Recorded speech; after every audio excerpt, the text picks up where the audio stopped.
Tired of the Isle of Dread? Check this one out.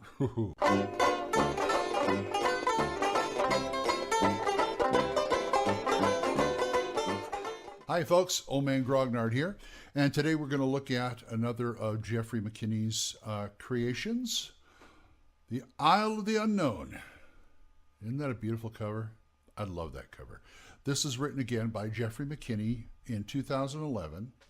It came out at the same time as Carcosa, so it's kind of like either a continuation of Carcosa or you might say Carcosa Light. Although there's a lot of weird stuff because it doesn't have you can use this with any role-playing game, of course, but it doesn't have all the baggage of the different spells and the books and the different colored men and aliens and alien stuff and Eldritch and all that. But it is a beautiful, beautiful piece of work. Here's the map. This is the player's map. Now the GM's map is the same. This is on the front cover. The back cover, there's a GM's map that gives you where different things are. That is alluded to in the book. Now this falls in the same format as Carcosa. In other words, it gives you an introduction, tells you how to use it, all this other stuff, and it will give you a breakdown hex by hex. And there's something in each hex. Now, here's the thing. Each hex is 36 miles wide.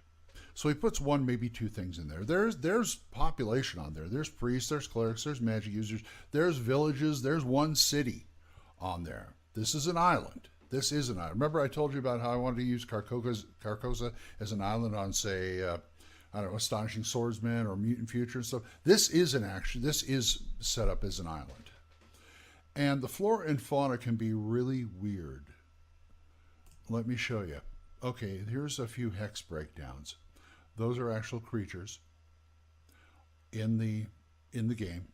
They give you full stats in the hex. Here's a few more. I love that Duckman. I really love that Duckman. I don't know why. I just do. And it'll give you breakdowns and descriptions of each hex. This is great. I mean, this was like made for Sandbox. And in the back, they give you some nice indexes of like the people and the towns, magic users, clerics. And this is the monsters breakdown by hit dice. They go up to 14 hit dice. And so you can pretty much extrapolate from any game system you want. I like this book. It's someplace I'd like to send my players once in a while. I mean, there's nothing wrong about stealing stuff out of this book, but I would love to, get my players into this, at least for like a short visit. Say they went to the Isle of Dread, say they got blown off course and ended up here and they had to get off the island. That would be fun. I read some earlier reviews, once again, on Grognardia, Mr. Maslowski, kind of gave it a review because he said it was too much. There was too much, something in every hex. But as the author points out in the book, and as he pointed out on the website in the comment section, it's 35,000 square feet. There's 36 miles in each hex. Did I say feet last time? Oh, well, doesn't matter. But it's 36 miles in each hex. So your chance of running into these things are not, all that great. If you really tried, I guess you could. And, to me, pick and choose. He was kind of complaining about, just like modules who don't fill up every room with stuff. They don't show they show the empty ones, but they don't tell you what's in them. If there's nothing in them, there's nothing in them. Big deal. I mean, I think this should be, if you cut out about a third of the things in this island, I'd be a happy boy. I could run it. I mean, I'm not, and you do run for encounter. You do roll for encounters. I think it's a great book and a great idea. But I can understand his concern because some people are going to see that, and that's all they're going to, oh my God, it's too packed with stuff. I would rather have it packed too much with stuff. then, you know, when they're going, okay, here's the place, here's about 3 things you can do, go.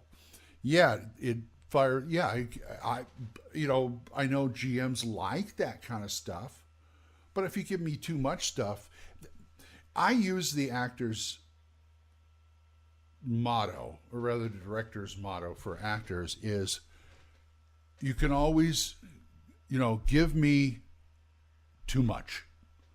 I can always pull you back, but I can't bring it out of you.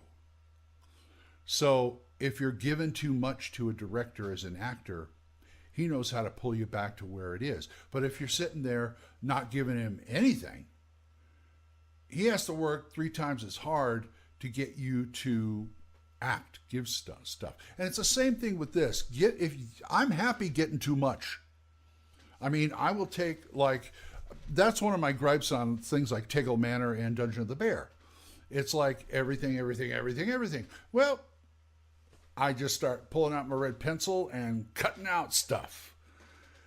And just coming, I have no problem getting this into a manageable, shape. No problem at all. And I'm glad Jeff McKinney did it the way he did it. This is, once again, this is Isle of the Unknown by Jeff McKinney. It's done by Jim Raji's Lamentations of the Flame Princess imprint. And you can go to the Lamentations of the Flame Princess website, and I have all the stuff down there as usual. Print and PDF comes to $23.33 American. And you can also get it, just the PDF, at DriveThru RPG or RPG Now for $19.98. The $23.33 is not a bad deal. Of course, you're going to be paying for shipping, but that's the way it goes. Unless you got Amazon Prime, you can buy everything on Amazon. Sorry. Even then, we're paying for it. But if you want to talk about this or anything else, just give me a shout out at oldmangrognard@gmail.com. So until next time, bye-bye!